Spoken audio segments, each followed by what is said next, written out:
मेरी तरफ सभी की निगाहें थी और मैं जिस कसमकस में सब थे उसी कसमकस में था। नमस्कार दोस्तों, सिने स्टॉक्स के एक और लर्निंग वीडियो में आप सभी का बहुत बहुत स्वागत है। तो आज देखेंगे भारतीय बाजार को, तो फिर वही हाल है जो पिछले कई दिनों से हो रहा है, ट्रैपिंग। बैंक निफ्टी 153 पॉइंट ऊपर है, निफ्टी 41 पॉइंट ऊपर है और सेंसेक्स 117 पॉइंट ऊपर है। कल सेंसेक्स की एक्सपायरी है तो आज इसको भी एनालाइज करेंगे। आज के वीडियो में हम लोग Nifty, bank Nifty, Sensex, major components को भी देखेंगे, लेकिन मेजर पॉइंट क्या है, मेजर पार्ट क्या है, उस पर बात करेंगे। पिछले 7 दिनों से बाजार एक जोन में ही कामकाज कर रहा है।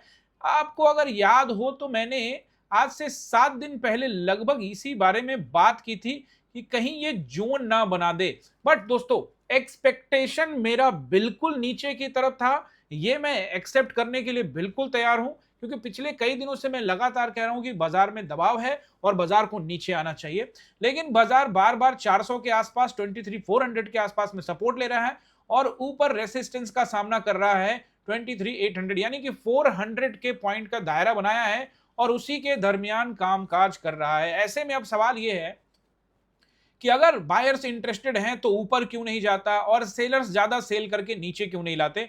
इसका साफ साफ एक ही आंसर है और वो है ऑप्शन बायर्स को नुकसान पहुंचाना, ट्रैप करना। ऐसा नहीं है दोस्तों कि आप कॉल में चले जाते तो पैसा बन जाता या पुट में चले जाते तो पैसा बन जाता। अगर आप छोटा प्रॉफिट कहीं भी देखते तो शायद ऐसा हो सकता था, फर्स्ट ट्रेड लेके जाते तो शायद ऐसा हो सकता था कि चांसेस बने। लेकिन ट्रैपिंग जबरदस्त हो रही है। पिछले 7 कैंडल को ध्यान में रखेंगे, ये वाला निकाल दीजिए तो ये 6 कैंडल में जरूर ट्रैपिंग हुई है। अब समझना यह है कि बाजार, यहां देखेंगे ये दोनों कैंडल मिला के कौन सा candle, cloud cover candle, gap down, नीचे और फिर ऊपर। आज क्या हुआ, क्लाउड कवर कैंडल फिर से गैप डाउन एंड देन सीधे वहीं से ऊपर एक विक बनाया सिर्फ 5 मिनट के टाइम फ्रेम में और वहीं से ऊपर चला गया। तो ये ट्रैपिंग लगातार चल रही है दोस्तों। और ऐसे ट्रैपिंग में जब आपका सोच बाजार को डाउन साइड में देख रहा होता है तो ऐसे ट्रैपिंग में चांसेस होते हैं कि आपके एसएल हिट होंगे। तो दोस्तों आज एसएल हिट हुए हैं मेरे। क्या मेरा पोजीशन था वो भी मैं आपको बताऊंगा और लेवल्स में मैं आपको यहां बताने वाला हूं। तो सबसे पहले हम लोग बैंक निफ्टी को एनालाइज करने वाले हैं और बैंक निफ्टी में हम लोग सबसे पहले सपोर्ट एंड रेसिस्टेंस को नोट करें। उससे पहले आप सभी से रिक्वेस्ट कि चैनल पे नए हैं तो जल्दी से कर लीजिए सब्सक्राइब। अगर आसान भाषा में स्टॉक मार्केट सीखना है, ऑप्शन बाइंग सीखना है, साइकोलॉजी को समझना है, डिसिप्लिन को समझना है आसान भाषा में, तो जल्दी से कर लीजिए सब्सक्राइब और बेल आइकन भी प्रेस कर दीजिएगा। और दोस्तों, इस वीडियो के ऊपर में भी जैसे कि हमेशा प्यार बना रहे हैं 100 कमेंट करने का प्रयास कीजिएगा और साथ में लगभग 300 के आसपास में लाइक भी कर दीजिएगा इस वीडियो के ऊपर में और शेयर सब्सक्राइब भी जरूर कर लीजिएगा। तो सबसे पहले हम लोग यहां बैंक निफ्टी को देखते हैं। बैंक निफ्टी में देखिए उछाल तो नीचे से ऊपर निफ्टी में भी आया, सेंसेक्स में भी आया, बैंक निफ्टी में आया, तो तीनों में आया है उछाल। लेकिन कल के लो के तरफ गया था पहला ही कैंडल और उसके बाद फिर से ट्रैप कर लिया। यानी अब इसको देखकर ये कहना बड़ा मुश्किल है कि यहां से एक और कैंडल आ सकता है। तो दिखता तो है बैंक निफ्टी में आ सकता है और जिस तरह के हालात है उससे ये रेसिस्टेंस एरिया भी है। चलिए फिर भी नोट करते हैं किस तरह से गेम चलेगा। यहाँ पे पहला रेसिस्टेंस जो बैंक निफ्टी के लिए नजर आता है मुझे, वो रहेगा, हम हैं अभी 53,500 पे, तो 53,700 के आसपास का एरिया जो रहेगा वो रहेगा पहला रेसिस्टेंस। उसके बाद 900 के आसपास का एरिया और फिर आप राउंड नंबर रख सकते हैं 54,000 का। और इसको एज देना चाहते हैं तो आप दे सकते हैं एज 54,300 का। अब इसके ऊपर कोई न्यूज आ जाए तो बाजार जा सकता है। दोस्तों एक न्यूज भी है जिस विषय में जरूर बात करेंगे। पहले हम लोग एक बार बैंक निफ्टी को देख लेते हैं और न्यूज ये है यूएस को लेकर है और उस विषय में बात करेंगे। पहले यहां सपोर्ट नोट कर लीजिए। पहला सपोर्ट बैंक निफ्टी में कल के लिए, कल सेंसेक्स की एक्सपायरी भी है तो असर साफ साफ पड़ेगा। और ये जो ट्रैपिंग हुई है इस पर भी बात करेंगे क्योंकि क्यों हुई है। एक्सपायरी लगातार बीच में अभी देखा आपने निफ्टी की हुई, उसके बाद अब सेंसेक्स की भी है।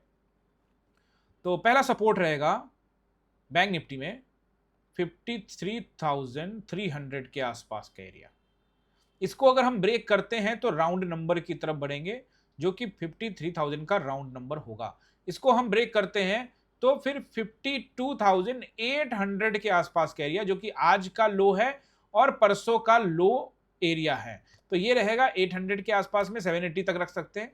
हाँ, इन दोनों लो को अगर हम ब्रेक करते हैं तो हम 52,500 की तरफ, हालांकि बीच में एक 700 भी जरूर नोट करिएगा, उसकी तरफ और फिर इसकी तरफ बढ़ सकते हैं। उससे बड़ी गिरावट अगर होती है तो चांसेस कम है, क्योंकि एक्सपायरी है और फिर से लोग पुट में गए होंगे, हम भी पुट में गए थे, बात करेंगे आगे, और वो ट्रैप हुए हैं।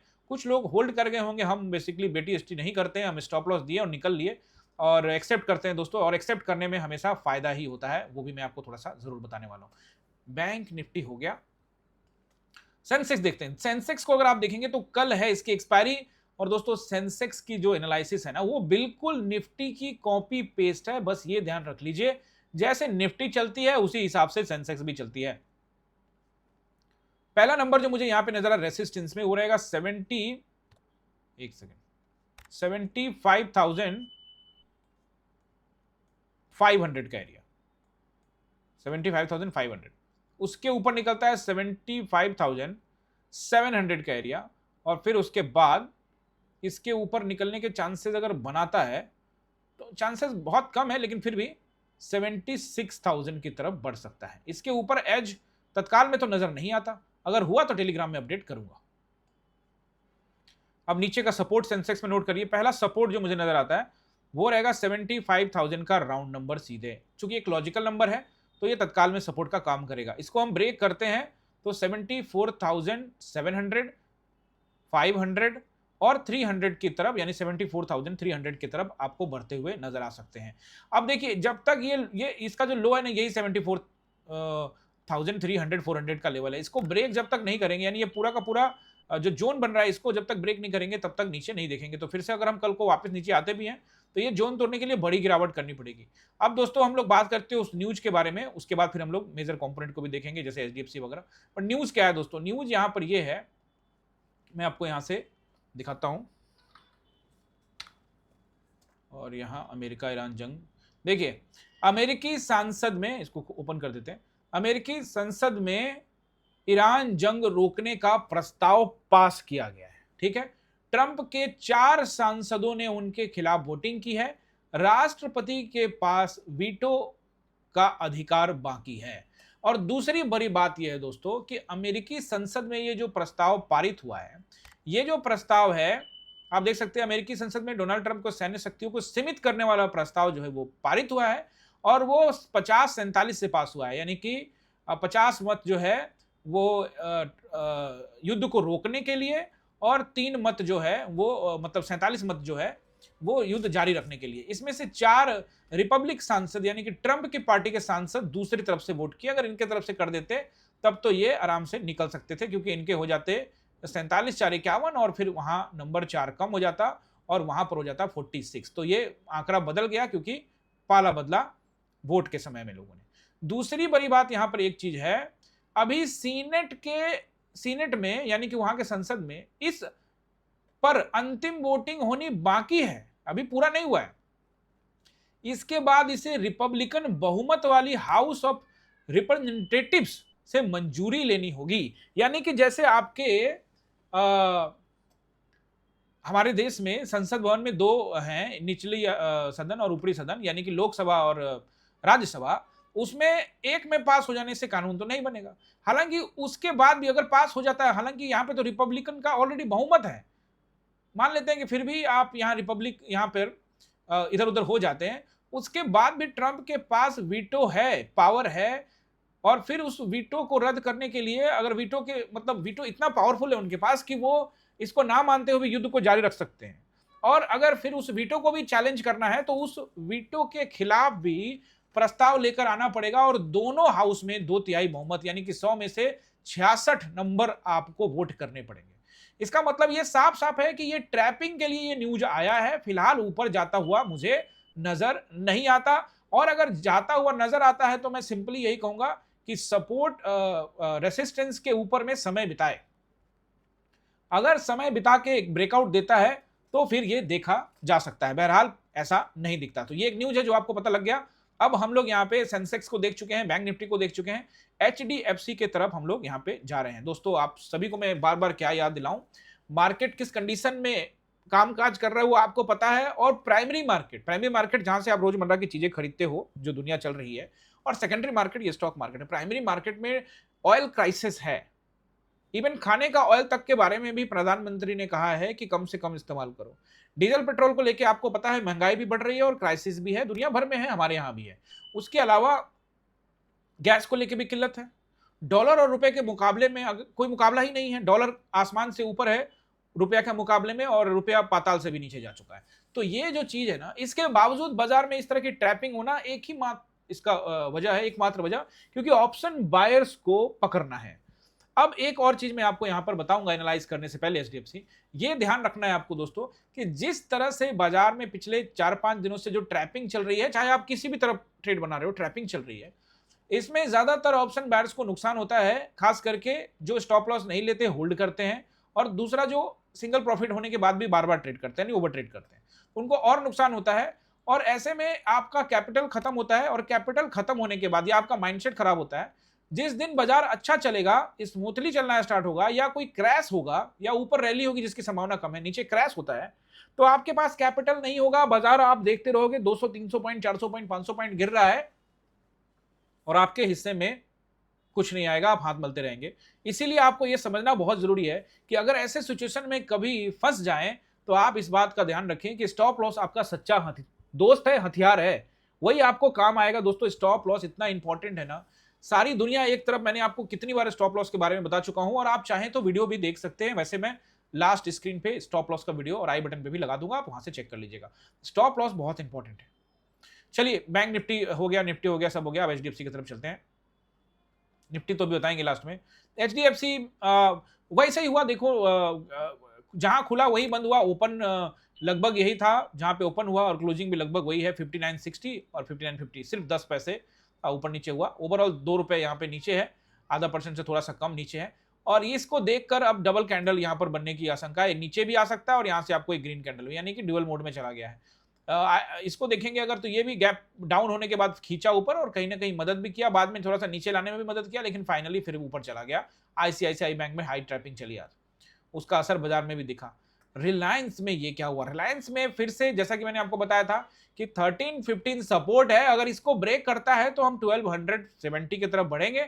लेकिन यहां पर एक जबरदस्त कैंडल फिर से बनता हुआ आपको नजर आ रहा है। अब इस कैंडल के बाद तुरंत ये कह देना कि नीचे आ जाएगा, आसान नहीं होगा, लेकिन इस कैंडल के बाद ये कह देना कि इसके ऊपर और एक कैंडल बनेगा, थोड़ा सा चांसेस हैं, लेकिन आसान नहीं होने वाला दोस्तों। इससे पहले हम यहां पे सपोर्ट ले चुके हैं, थोड़ा सा ऊपर गए थे, फिर हमने यहाँ पे थोड़ा सा सपोर्ट दिखाया, थोड़ा सा ऊपर गया, और फिर इस बार 5-6 कैंडल का सपोर्ट दिख के ऊपर गए, और वहीं से डंप करके नीचे लेकर आए। अब इसके नीचे समय बिताना बहुत जरूरी है। तो आज कहीं ना कहीं निफ्टी को ऊपर ले जाने में रिलायंस का बहुत बड़ा हाथ रहा। इस तरह पैसा लगता रहा, और रिलायंस को अगर आप परसेंटेज में देखेंगे, अप्रोक्सीमेटली 3%, 2.8% ऊपर है, और बहुत बड़ा रोल, इंपॉर्टेंट रोल इसने निभाया है आज निफ्टी में, खास करके ऑप्शन बायर्स को, खास करके वो लोग जो पुट साइड में ट्रेड को इनिशिएट किए होंगे और सेंटिमेंट को रेसिस्टेंस पे समझ रहे होंगे, नीचे आएगा, जिसमें मैं भी हूं, और हमारे को ट्रैप किया गया, जो कि मैं आपको अपना पोजीशन बताने वाला हूं। और अब ये मेजर कंपोनेंट्स हो गए, और अब चलते हैं हम लोग निफ्टी की तरफ। निफ्टी की तरफ अगर मैं देखता हूं, तो मैंने आपको निफ्टी तो समझा ही दिया, बस सपोर्ट एंड रेसिस्टेंस बताऊंगा। उससे पहले मैं आपको यहाँ पे 5 मिनट के टाइम फ्रेम में लाके अपने पोजीशंस क्लियर करता हूं। दोस्तों, जैसा कि मैं आपको बताया कि मैं एग्रेसिव ट्रेड में जाता हूं, और मैं यहाँ पर हाई एग्रेसिव ट्रेड में गया था, और बिल्कुल ऊपर, और फिर मुझे यहाँ से यहाँ एक छोटा सा जो कैंडल दिख रहा है, इसमें शायद मुझे 5-7 रुपया, 8 रुपया, 9 रुपया या 10 रुपया का प्रॉफिट दिखा भी था, बट वो कोई मायने नहीं रखता। यहाँ हमने कोई ट्रेड वेट जो है कि काटा नहीं, ऊपर गया यहाँ से, फिर हमने यहाँ एवरेज किया, फिर नीचे आने वक्त फिर से प्रॉफिट दिखा, बट वो ज्यादा नहीं दिख रहा था। उसके बाद बैक टू बैक 2 बड़े बड़े कैंडल बनाए। ये देखने में आपको बड़े छोटे लग रहे हैं, लेकिन जब आप ट्रेड में होंगे पुट साइड में यहाँ पे, तो हालत खराब करने वाले कैंडल थे। ये बना है लगभग 40 पॉइंट, और ये 42 पॉइंट, 41, 42, यानी कि लगभग 85 पॉइंट, और ये 15 पॉइंट, यानी यहाँ से यहाँ 100 पॉइंट खींच दिया भाई साहब आपके अगेंस्ट में। बावजूद इसके हमने सोचा था कि ये एरिया रेसिस्टेंस होगा, और 580 का रेसिस्टेंस पे हमने स्टॉप लॉस लगाया था कि 580 के ऊपर आएगा तो काटेंगे, और वहां से फिर से कैंडल मिला। एवरेज की वजह से हमें फिर से छोटा प्रॉफिट या कॉस्ट टू कॉस्ट के आसपास आया, हमने यहाँ पे नहीं काटा, और फिर फाइनली हमें जो है लॉस बुक करना पड़ा। तो ये हमारा लॉस डे था दोस्तों। यहाँ पर मैंने एक ट्रेड यहाँ लिया था, फिर एक दूसरा ट्रेड लिया, और इसमें कुछ पैसे दिखे भी। तो इस ट्रेड में आप कह भी सकते हो कि कुछ पैसे दिखे, लेकिन उसमें भी कायदे से देखा जाए तो स्टॉप लॉस हिट हो गया।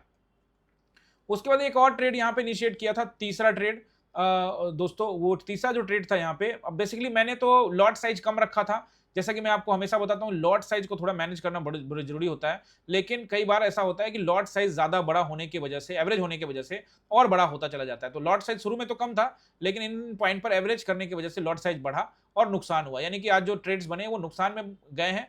आप देख सकते हो यहाँ पर जो मैंने ट्रेड दिए हैं, सबसे लास्ट वाला जो ट्रेड था वो ट्रेड देख सकते हैं, जो कि मैंने 10:46 में नहीं, लास्ट ट्रेड था तो वो जो 12:35 में साढ़े 12 बजे के आसपास में दिया, वो ट्रेड आप कह सकते हो कि ठीक ठाक चला, लेकिन चूंकि सुबह में उसमें वो ट्रैप हुए थे तो इसका कुछ खास असर नहीं हुआ, यानी कि स्टिल लॉस में ही कटा।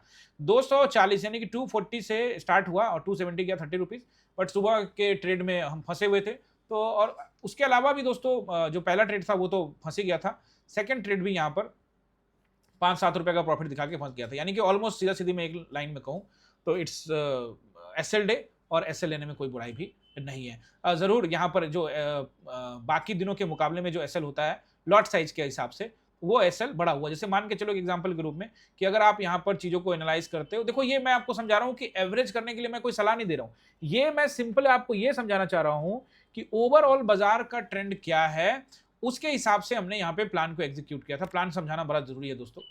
यहाँ पर कल के नीचे कामकाज कर रहे थे हम, गैप डाउन हुए थे, और एग्रेसिव जहां तक ट्रेड में जाने की बात है फर्स्ट ट्रेड में, उसमें कोई दिक्कत नहीं है, क्योंकि हम जाते ही एग्रेसिव है, और जब भी जाते हैं हमारा रेशियो अच्छा है, 80% 90% का रेशियो, तो हम वो करते हैं। लेकिन आज हमें उसने पकड़ लिया, वापस से दिखाया भी, लेकिन फिर से ऊपर रखा, तो ठीक है, ट्रैपिंग हो गई, ट्रैपिंग डे था।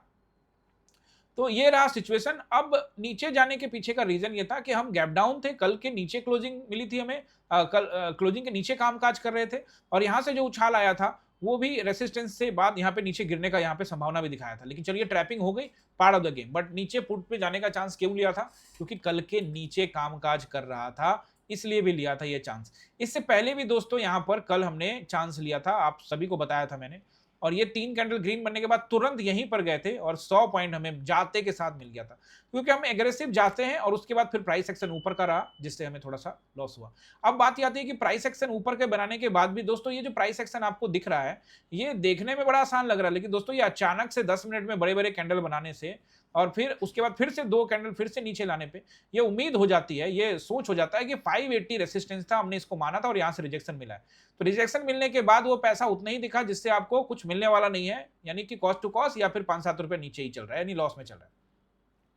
और फिर उसके बाद ये बैक टू बैक एक बड़ा कैंडल फिर से आ जाता है यहाँ पे 40 पॉइंट का, जिससे आप ट्रैप हो जाते हैं और फिर फाइनली एसएल काटना पड़ता है। तो यहाँ कहना बड़ा मुश्किल है। और दोस्तों को ये कह रहा है कि मैं यहाँ कॉल में गया था, तो उसको भी तो निकालता है ना, ये देखो ना 30 पॉइंट यहाँ निकाला, 26 यहाँ फिर से आपका कॉल में भी 70 रुपीज डीके कर लिया। तो यहाँ कॉल वाले को भी यहाँ से ट्रैप मारा, पुट वाले को भी ट्रैप मारा, तो इससे हाई ट्रैपिंग गेम, और ये ट्रैपिंग भी चल रही है। हाँ, छोटा मोटा पैसा अगर किसी का सोच होगा कि ऊपर ही जाएगा बाजार और वो सुबह में ही कॉल लेके बैठ गया होगा कि मुझे ऊपर तक काटना है, तो उसको पैसा बना होगा। लेकिन दोस्तों आसान नहीं है कि कॉल में गए भी होंगे, तो ये जिस तरह से कैंडल बना तो लोग निकले होंगे यहाँ पे, यानी ट्रैपिंग साफ साफ चली है, इसमें कोई शक नहीं है। ये this is the part of market, और डेफिनेटली जो मैंने आपको यहाँ पे जो बताने की कोशिश करी है, और इसलिए मैंने आपको लिख भी दिया कि एक्सेप्ट करना जरूरी है। शायद आपको मेरी वजह से कोई परेशानी या फिर लॉस हुआ होगा, तो इसके लिए मैंने यहाँ पे लिख दिया था कि दिस इज माई फॉल्ट, और हो सकता है कि मैंने यहाँ पे गलती कर दी हो। तो ये पार्ट ऑफ द गेम है दोस्तों, और इस तरह की जो गलतियां हैं वो मैं अक्सर करता रहता हूं, क्योंकि अगर आप स्टॉक मार्केट के अंदर में एक चीज के बारे में सोचते हैं, एक चीज से बहुत सारे लोग कंफ्यूज ना हो कि जैसे कि मेरा पोजीशन साफ साफ एग्रेसिव है, अगर सेंटीमेंट डाउन है मुझे नहीं फर्क पड़ता, मार्केट मुझे ट्रैप करेगा, क्या करेगा, ट्रैप करके क्या ही कर लेगा स्टॉप लॉस के अलावा।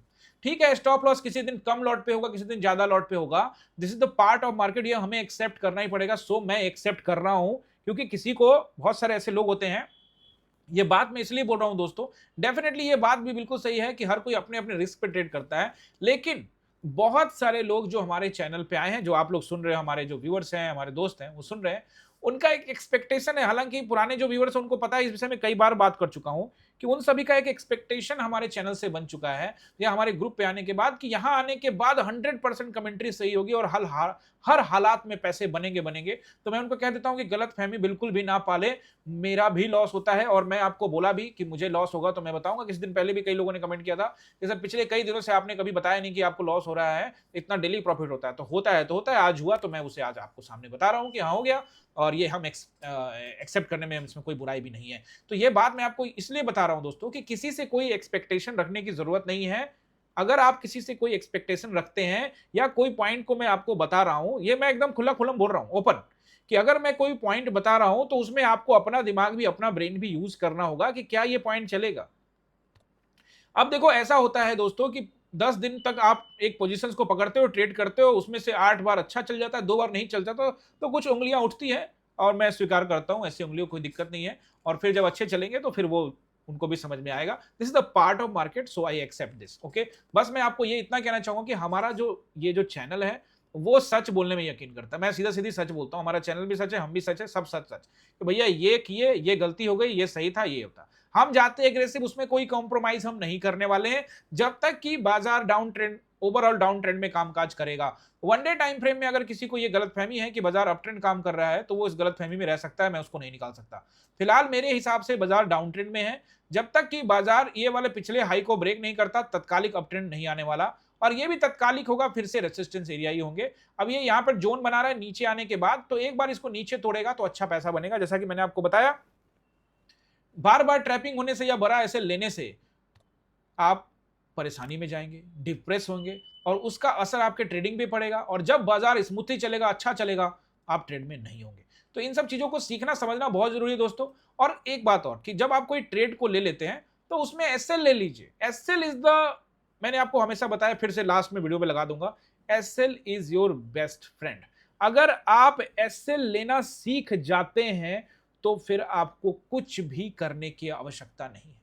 एसएल नहीं लेना होप पर चला जाता है। हाँ ठीक है, किसी दिन आपका एसएल आपने 60 रुपया के जगह पे 80 दे दिया, 100 दे दिया, बट आप होल्ड पे नहीं चले गए कि चलता ही चला जाएगा, मैं जीरो तक बैठा रहूंगा। हो सकता है कि किसी दिन आप रेगुलर लॉस आपका 20,000 का होता है, कि ये आपका औसत लॉस है, और उस दिन बैठकर 40,000 हो गया, 60,000 हो गया। This is the part of market. ऐसा भी होगा कि अगर आपका औसत प्रॉफिट 10,000 का है तो किसी दिन आपको प्रॉफिट भी 25, 30,000, 40,000 मिल जाएगा, बट ये आपको सीखना, समझना और जानना पड़ेगा। चलिए, आई होप कि आप ये समझ गए होंगे। जैसा कि मैंने आपको बताया कि कहानी ही कुछ ऐसी थी कि मेरी तरफ सभी की निगाहें थी, और मैं जिस कसमकस में सब थे उसी कसमकस में था। यही तो बात है। चलिए नोट करते हैं। ये आपका पहला रेसिस्टेंस 23,000 निफ्टी का 23,659 पर है, तो रहेंगे हम यहाँ पे। 700 को भी रख सकते हैं, 680 भी रख सकते हैं, 760 रहेगा पहला, दूसरा रहेगा 800, तीसरा रहेगा 860। इसके ऊपर तत्कालिक रूप से बाजार डिजर्व नहीं करता। अगर कोई न्यूज आ जाए ईरान इजराइल को लेकर, युद्ध खत्म होने को लेकर, तो शायद बाजार में थोड़ी सी हरियाली देखने को मिल सकती है। लेकिन दोस्तों अभी मुझे, जैसा कि मैंने आपको पहले भी कई बार बता चुका हूं, कि ये युद्ध फिलहाल मुझे 2 साल से मतलब कम में सुलझता हुआ तो नजर नहीं आ रहा है। बाकी और एक्सपर्ट लोग हैं, उनकी राय डिफरेंट हो सकती है, मैं बहुत बड़ा एक्सपर्ट नहीं हूं। पहला नंबर आपको सपोर्ट का दे दूं, रेसिस्टेंस का क्लियर है। अगर 860 के ऊपर जाके कामकाज करता है तो उस स्थिति में टेलीग्राम में अपडेट करूंगा। पहला नंबर सपोर्ट का रहेगा 23,000, हम है यहाँ पे 6 पे ना, 660 पे, 560 रहेगा। और उसको अगर हम ब्रेक करते हैं तो राउंड नंबर को आप तत्कालिक मान सकते हो, लेकिन मेरे लिए जो नंबर अच्छा है वो रहेगा 460, और आज का लो रहेगा वो रहेगा 400, 23,400, और फिर इसको ब्रेक करता है तो 23,360। इसके नीचे अगर जाता है, ये पूरा जोन ब्रेक करता है, तो और दबाव या प्रेशर बन सकता है। आई होप दोस्तों कि ये सपोर्ट, रेसिस्टेंस, ये सभी चीजें आप समझे होंगे, और अगर आप समझे हैं तो जरूर कमेंट करिएगा और अपनी राय जरूर दीजिएगा। ट्रेड को लेकर भी, आज की कमेंट्री को लेकर भी आप जब कमेंट करेंगे तो मैं जरूर पढ़ूंगा। चलते चलते आपसे रिक्वेस्ट है, जैसा कि कल भी और रोज आपसे रिक्वेस्ट करता हूं, कि चैनल को सब्सक्राइब कर चुके हैं, एक काम और करिए, चैनल को ज्वाइन करिए और अपना कंट्रीब्यूशन दीजिए। एकलव्य, अर्जुन या द्रोणा, तीनों में से कोई भी प्लान को सिलेक्ट करके चैनल को ज्वाइन करके कंट्रीब्यूट कर सकते हैं। आई होप कि आपको सब कुछ समझ में आया होगा। सवाल रह गए, कुछ रह जाते हैं कई बार, कई चीजें ऐसी होती है जो रह जाती है, पीछे छूट जाती है, तो उसको आप कमेंट में डाल देना। मैं कोशिश करूंगा कि आपके सवाल, अच्छे सवालों के जवाब जरूर दे पाऊं। मिलते हैं किसी और वीडियो में। आप सभी का बहुत बहुत धन्यवाद।